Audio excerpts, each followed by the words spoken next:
Yeah, hi guys, Shant here, back again this week. Yeah, last week we spoke a lot about the decentralized power, like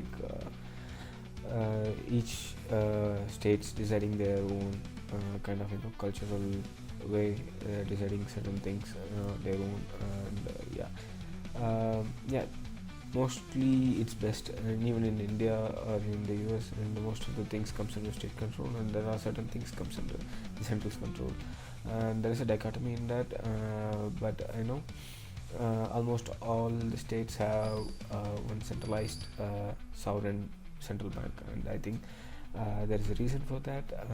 Basically, even in the United States, the founders of the Constitution, Mr. Hamilton, was strongly in favor of central bank, a strong central bank, basically, uh, because um, basically every government actually runs on spending, and they don't have money initially. So how it functions is they issue debts, and they get money from the market or anywhere from the world, and then they kind of spend it, and they kind of repay it back through either taxation and PSU units and those kind of things. So basically, when they were able to do those things, there is no issues. Sometimes they might not be able to do those things, and they might go bankrupt. So that's when a strong central bank is necessary. You know, such things have happened in the other experiments as well. Say the European experiment.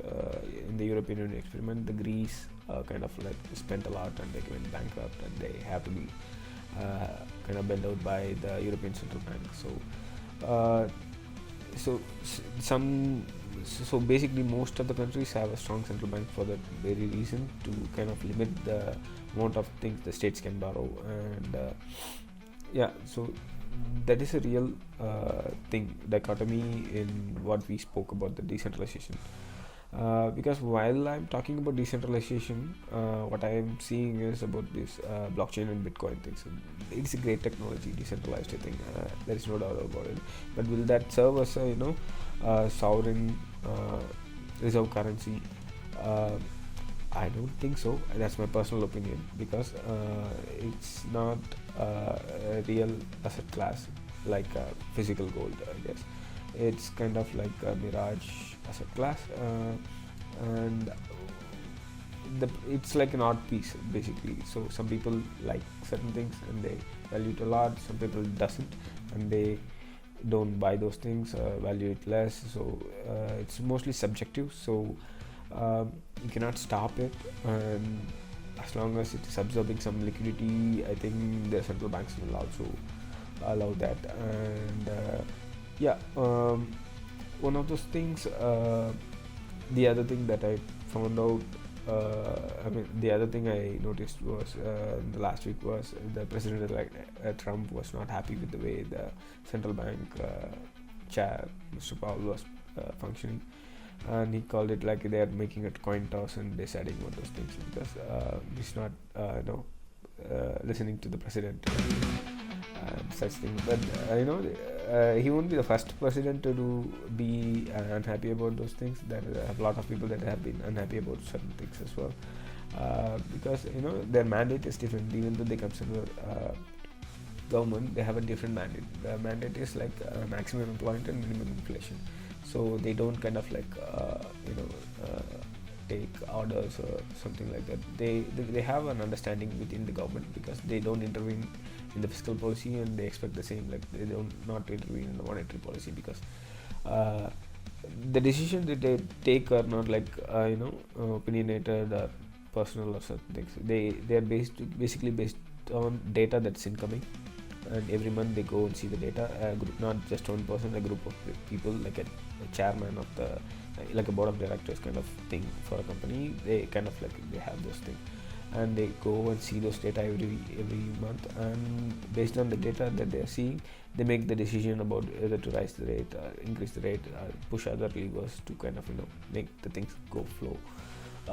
So yeah, so even though the president can be unpleasant, or say they are not happy with those things. Most people have said that, but they have to do what they have to do, because and the Fed also, they have to do what they have to do. So that's one of those news I found out interesting the last week. And why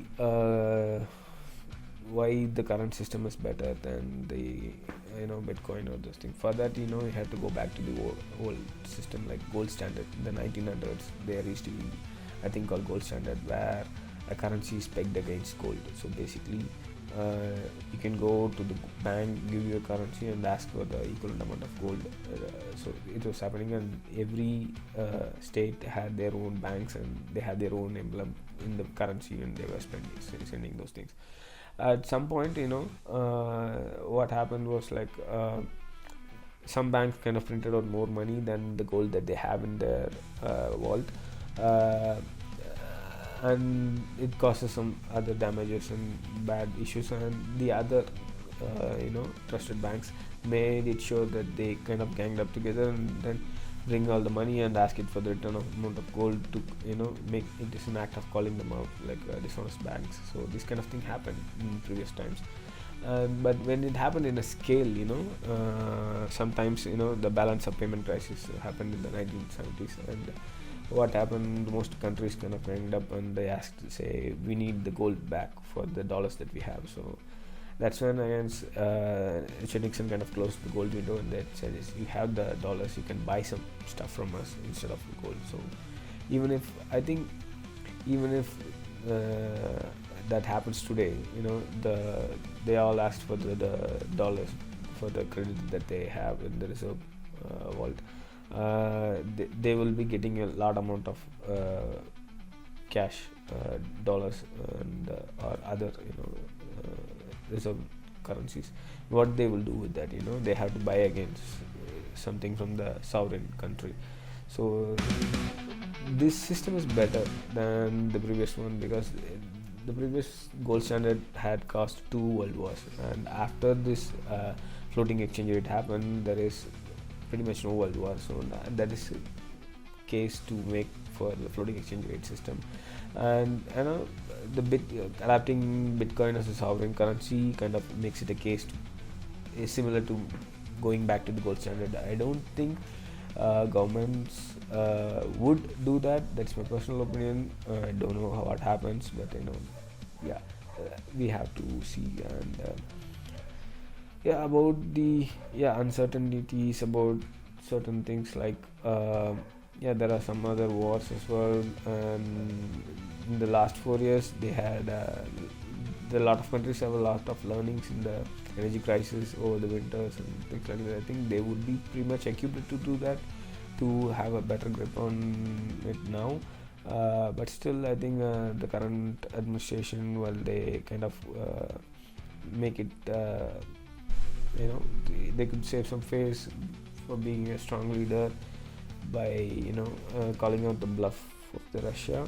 I think this time, every other states would be kind of equipped right now. But I don't know. I also see the Biden administration is not keen on doing that, and they said they don't want to do that right now. And hopefully things will be better and not in a bad shape when the next president-elect takes over, and that, because that would be good for the entire world, and not just for their country. And let's see how things evolve. And I don't know, I'll be regular with these videos, but I felt a moral obligation that since I was speaking about decentralization, and the next week there was the Bitcoin rally and things happening, I felt I also had to speak about these things. I'm not saying what I'm doing is causing those things, but since I talked about this, I had to also talk about this. So if any other thing interesting comes up, we might be doing more videos like this. So that's it for me for this week. See you soon, guys. Thank you.